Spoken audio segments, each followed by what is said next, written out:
শুধুমাত্র একটি হাতির জন্য এত মারপিট। আর এই হাতিকে কেন্দ্র করে পুরো শহরে মাফিয়া ও গ্যাং বাহিনীরা কেন খুঁজে বেড়াচ্ছে এই ইয়াম নামের ছেলেটিকে জানতে হলে দেখতে হবে টম ইয়ং গং মুভির দ্বিতীয় পার্টি। তোমরা যারা টং ইয়াম গাং প্রথম পার্ট দেখেছো, আজকে শুধু এই মুভিটা তোমাদের জন্য। ফার্স্ট টাইম আমি নিয়ে চলে আসলাম একটি অ্যাকশন থ্রিলার কাহিনী নিয়ে, টম ইয়ং গং। তো মুভি শুরু হয়, দেখা যায় ইয়াম নামে এই ছেলেটি একটি গ্যাং মাফিয়ার সদস্যকে গলায় ছুরি ধরে জিম্মি করে রেখেছে। সে কেন এই গ্যাং মাফিয়াদের হন্যহরা হয়ে খুঁজে বেড়াচ্ছে এবং টপাটপ কিল করেই চলেছে, একটু পরেই তোমরা সেটা বুঝতে পারবে। এখানে যে পুলিশ অফিসার গান তাক করে আছে সে আসলে ইয়ামেরই বন্ধু। সে বারবার বলছে, ইয়াম তুই মারিস না বন্ধু, তোর জন্য আইন রয়েছে, তুই সারেন্ডার কর। কিন্তু কেউ শুনে না কার কথা। ইয়াম এক টানে এই মাফিয়ার গলা চিরে দেয় আর এক জাম্পে নদীতে গিয়ে পতিত হয়। মার্শাল জানা থাকলে যা হয় আর কি। তারপর মুভি ফ্ল্যাশব্যাকে চলে যায়, দেখা যায় ইয়াম এখানে কিছু বাচ্চাদের হাতির কার্যকলাপ সম্পর্কে ধারণা দিচ্ছিল।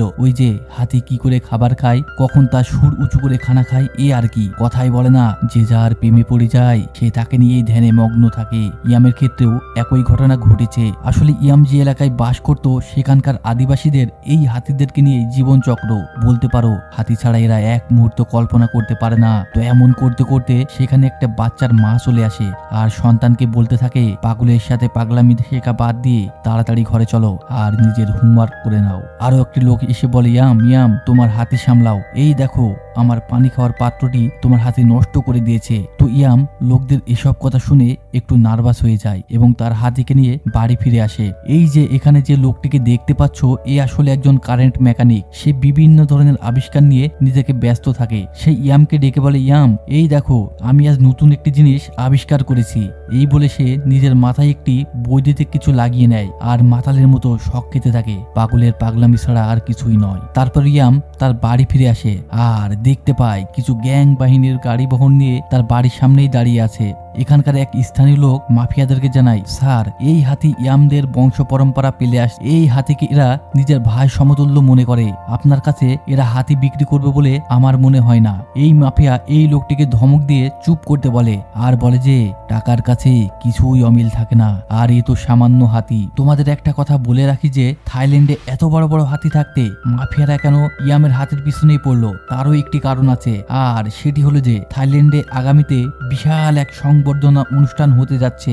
আর সেই অনুষ্ঠানে সবচেয়ে একটি বড় চমক থাকবে সাদা কানওয়ালা এবং সব চাইতে বড় দাঁতের হাতি, যাতে করে হাতির দাঁতের ভিতরে একটি বোম সেট করে থাইল্যান্ডের প্রেসিডেন্টকে মারা যায়। বোঝো ব্যাপার, হাতির দাঁতের মধ্যে বোম সেট করে থাইল্যান্ডের প্রেসিডেন্টকে উপরে পাঠানোর চিন্তা। তো গ্যাং মাফিয়ার এই লোকটি জোড়াজোড়ি করতে থাকে, বলে যে ইয়াম তোমার হাতিটি আমাকে দিয়ে দাও, তার বদলে তোমাকে এত টাকা দিব যে তোমার 3 পুরুষ বসে খাবে। ইয়াম এই টাকাগুলো নিয়ে নাও আর তোমার হাতিটি দিয়ে দাও। এই কথা শুনে সে বলে যে আরে ধুর গাধা, তোমাদের কাছে এটা শুধু একটি মাত্র হাতি হতে পারে, কিন্তু তুমি জানো না এটা আমার ভাই সমতুল্য, তাই তোমরা আমার হাতিকে ছোবে না, চলে যাও এখান থেকে। এই কথা শুনে ইয়ামের এক প্রতিবেশী লোক বলে ওঠে, ইয়াম তুমি এই হাতি নিয়ে কয় টাকা কামাও, বেকার এই জঙ্গলে হাতি নিয়ে পড়ে আছো, এই টাকাগুলো নিয়ে নাও আর থাইল্যান্ডে চলে যাও আর সেখানে গিয়ে এক লাক্সারি জীবন কাটাও। শেষমেশ গ্যাং ম্যাফার এই এজেন্ট বলে, বলো কত দাম চাও তুমি। এ কথা শুনে ইয়াম বলে, যত দাম তোমার মাকে দাও ঠিক ততটা দামই লাগবে আমার হাতির জন্য, বলো দিতে পারবে কিনা। এই কথা শুনে এই লোকটি খেপে যায় এবং ইয়ামকে আক্রমণ করে দেয়। কিন্তু ইয়ামও সেই লেভেলের মার্শাল জানে এবং এই লোকটির হাতি মুসকে দেয়। গ্যাং ম্যাফার এজেন্ট বলে, ইয়াম আমি ধান্দার জন্য কাজ করি, তোমাকে কোনো জবরদস্তি বা ঝামেলা করতে চাই না। এই নাও আমার কার্ড, যদি মনিতে চাই তবে ফোন করো আমাদের এবং আমাদের তা জানিও। এই কথা বলে তারা এখান থেকে চলে যায়। তারপর দেখা যায় সেই তার কাটা বিজ্ঞানী সেখানে চলে আসে আর বলে, ইয়াম ইয়াম কারা ছিল ওই লোকগুলো। ইয়াম উত্তরে বলে, ওরা হাতি কিনতে এসেছিল। এই বলে ইয়াম সেখান থেকে চলে যায় কার্তির ডাব তুলে বাজারে নেওয়ার জন্য। এই তার কাটা বিজ্ঞানী আসলে গুতঘাতক, যা তোমরা একটু পরেই বুঝতে পারবে। আমাদের সমাজে এমন কিছু তার কাটা লোক আছে যাদেরকে দেখে তুমি সাদাসিধে মনে করলেও আসলে তারা এমন কিছু কাজ করবে যা তোমার কল্পনার বাইরে। তারপর ইয়াম দেখে পত্রিকা ও নিউজে কারা যেন জঙ্গলের হাতিগুলোকে নৃশংসভাবে মেরে তাদের দাঁতগুলো চুরি করে নিয়ে যাচ্ছে।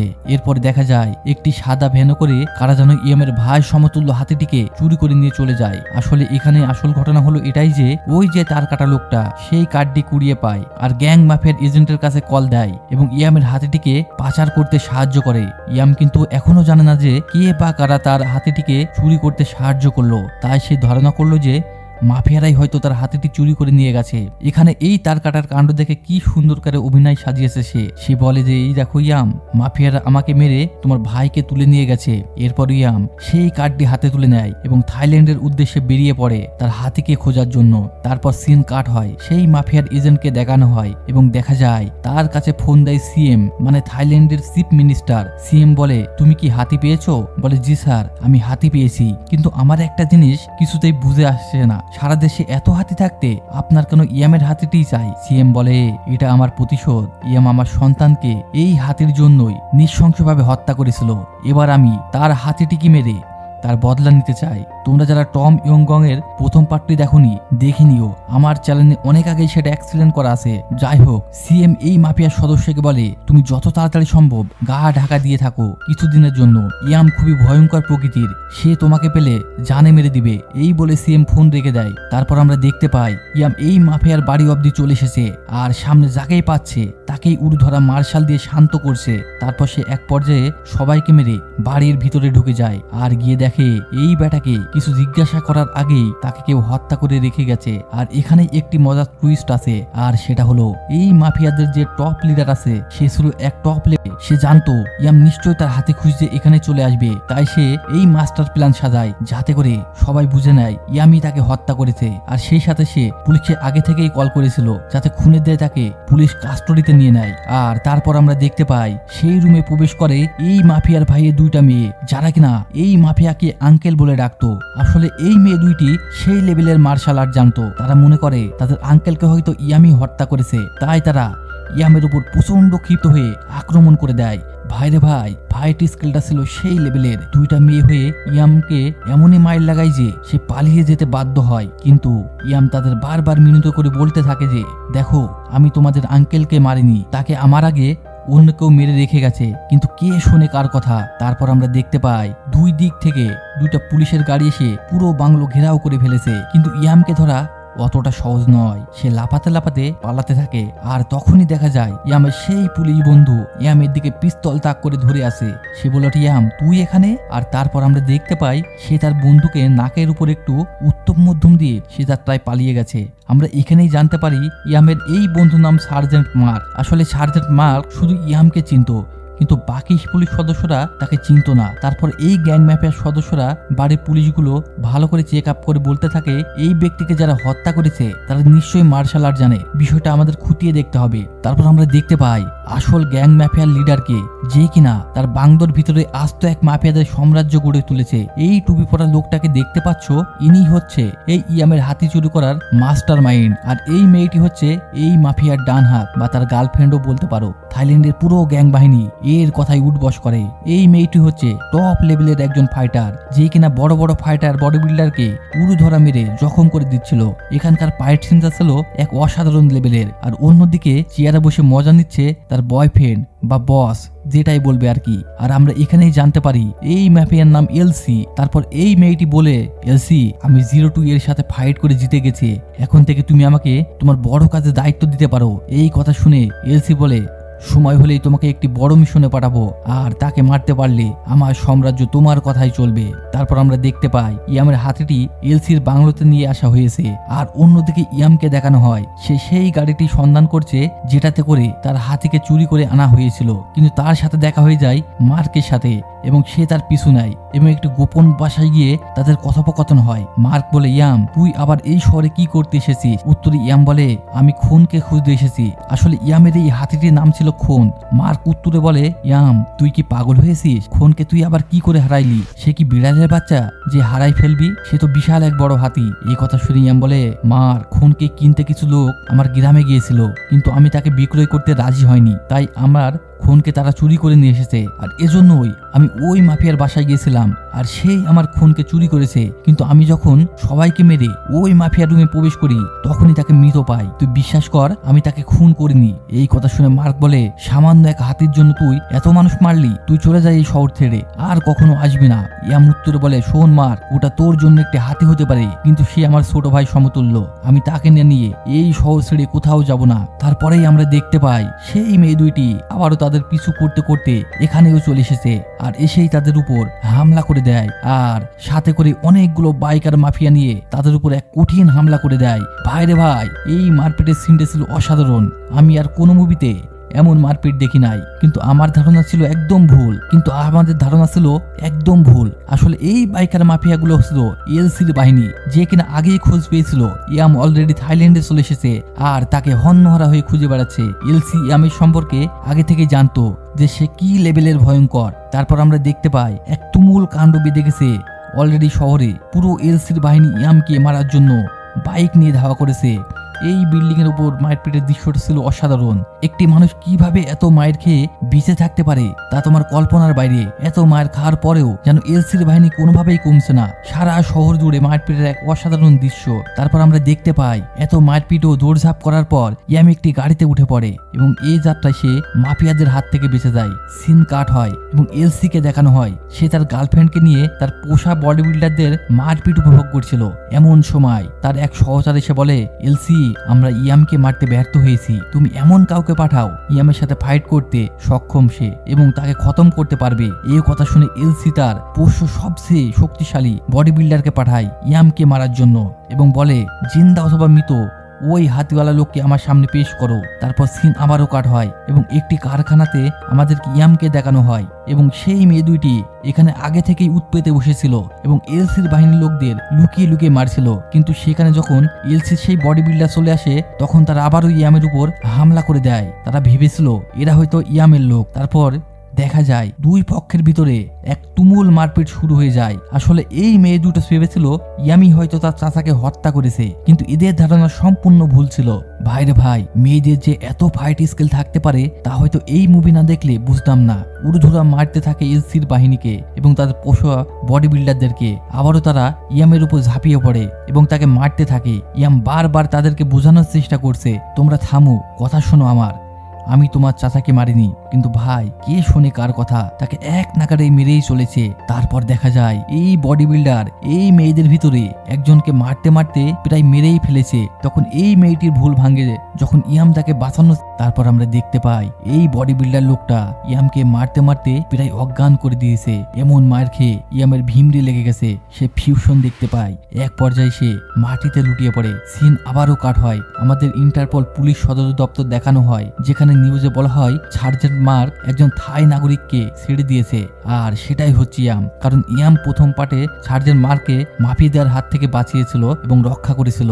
সেই থেকে তারা দুজনেই ভালো বন্ধু হয়ে যায়। এবার সার্জেন্ট মার্কের কাছে সেই মেয়ে দুইটি চলে আসে এবং তার চোখে ছুঁচ ফুটিয়ে দেয়, আমাদের আঙ্কেলকে কে মেরেছে বলো, তা না হলে তোমাদের সবাইকে আমরা মেরে ফেলবো। সে তাদেরকে বুঝিয়ে বলে, তোমার আঙ্কেলের লাশের কাছে চলো, সেখানে গেলে বুঝবে তোমার আঙ্কেলকে কে মেরেছে। তারপর ফরেন্সিক ডাক্তার তাকে বলে, তোমার আঙ্কেলকে কেউ ছাতি দিয়ে মেরেছে এবং প্রচন্ড ঘুষি দিয়ে আঘাত করেছে এবং তার গলার উপর খুব শক্তিশালী পাঁচ মেরে হত্যা করা হয়েছে। তখন সে বুঝতে পারে সেই বডি বিল্ডার তার আঙ্কেলকে মেরেছে, যে ইতিমধ্যে তার ছোট বোনকে হত্যা করেছে। তার আর বুঝতে বাকি থাকে না ইয়াম তার আঙ্কেলকে হত্যা করেনি। সিন ফ্ল্যাশব্যাকে চলে যায়, যেখানে ইয়ামের পিতা ইয়ামকে বলছে, তুমি খুনকে নিজের ভাইয়ের মতো করে পালবে, তাকে কখনো ছেড়ে যাবে না। ইয়ামও সেই দিন প্রতিজ্ঞা করে তার পিতাকে, বলে আমি নিশ্চয়ই দেখভাল করব, প্রয়োজন পড়লে তার জন্য আমি জান দিয়ে দেবো। তারপর দেখা যায় ইয়ামকে গ্যাং লিডার এলসির বাংলোতে ধরে আনা হয়েছে এবং তার হাতে দুইটি শক্ত করে চেয়ারের সাথে বেঁধে রাখা হয়েছে।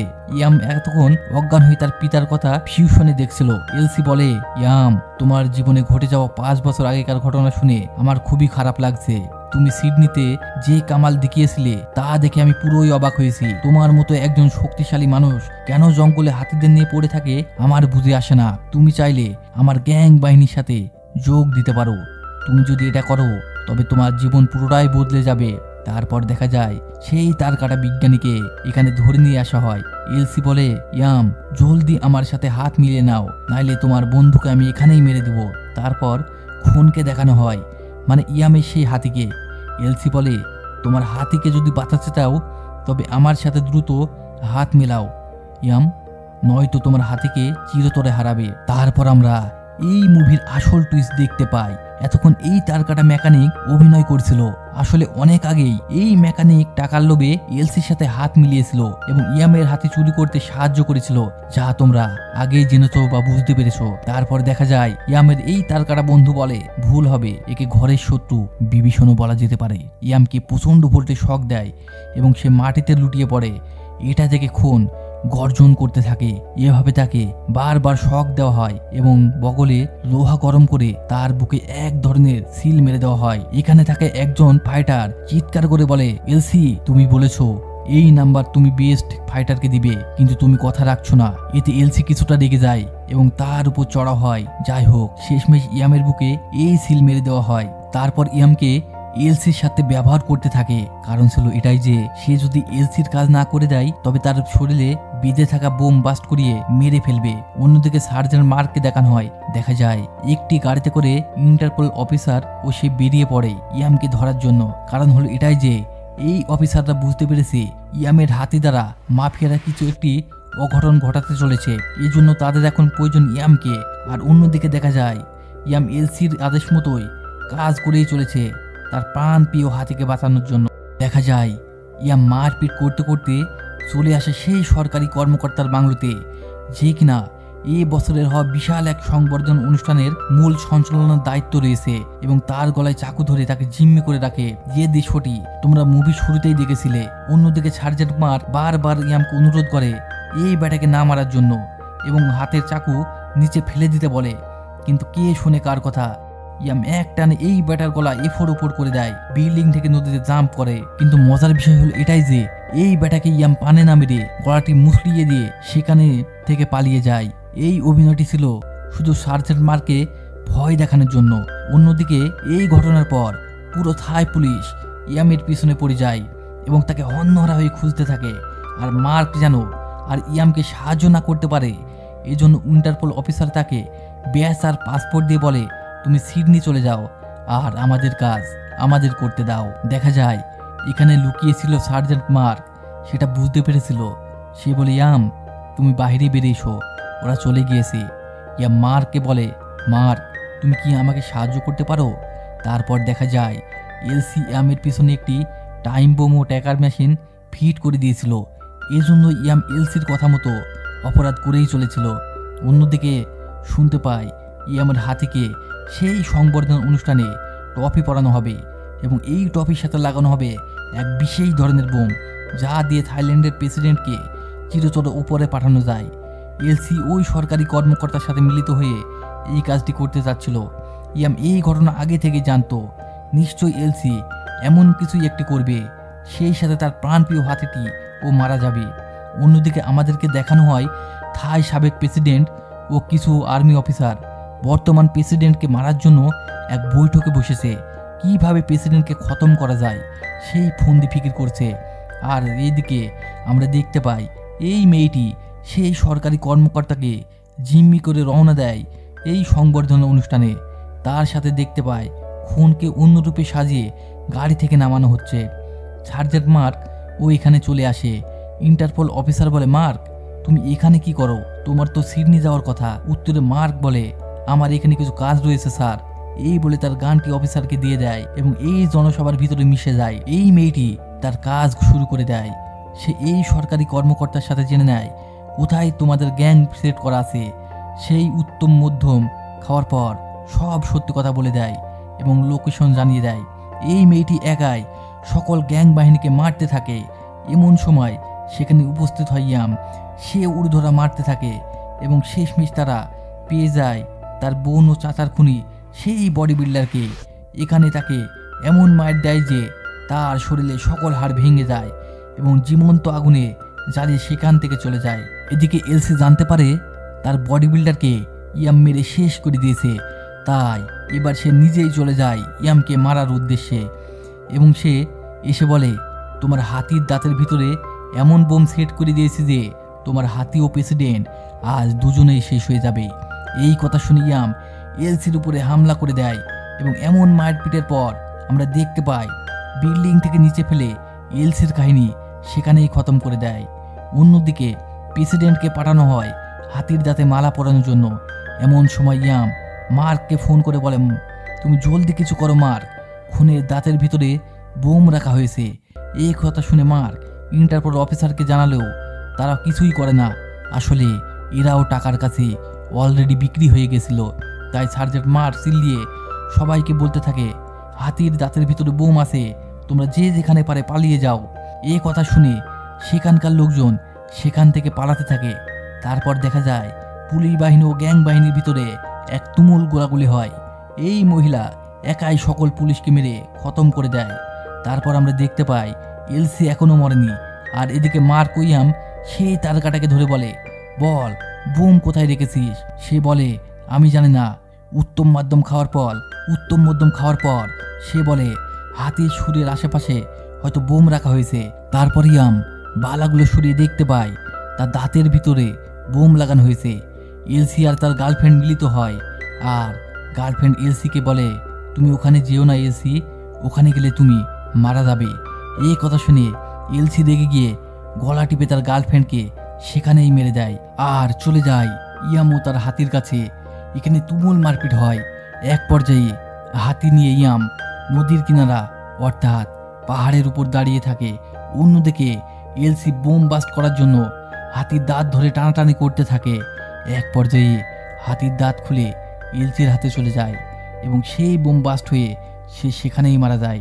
অন্যদিকে ইয়ামও তার হাতি পড়ে যায় নদীতে। আমরা দেখতে পাই ইয়ামও তার হাতি দুজনেই বেঁচে আছে এবং নদীর ভিতর থেকে উঠে আসে। আর এই অসাধারণ মুভিটা এখানেই শেষ হয়ে যায়। পরিশেষে একটি কথাই বলতে হয়, শুধুমাত্র যে মানুষের প্রতি মানুষের ভালোবাসা মায়া মমতা থাকতে পারে এটা কাম্য নয়। হতে পারে তোমার পালিত পশুটিও তোমার অনেক স্নেহের দিকে পিতার কাছে দেওয়া ওয়াদা, অন্যদিকে নিজের ভাই সমতুল্য সিনের হাতির জন্য এত মারপিট।